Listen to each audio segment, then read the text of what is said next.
Здравейте и честита нова година! Колко километра изминах с велосипед през 2023?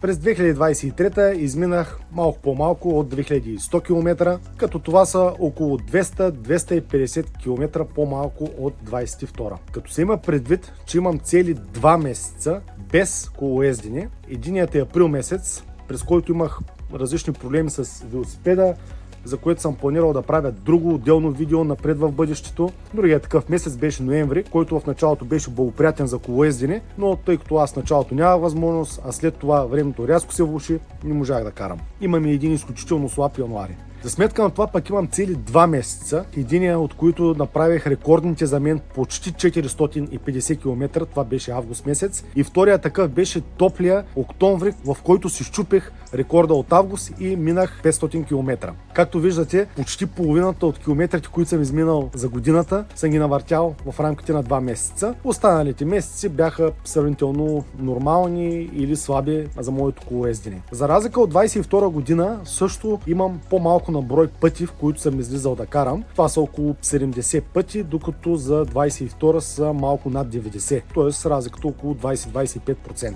Като за 24 година отново планирам да правя средни месечни преходи по около 100 км или на края на годината отново да достигна желаната от мен цел поне 1200 км, като разбира се дните, които са с по-голяма продължителност и с по-благоприятно време, ще правя по-дълги, по-продължителни преходи.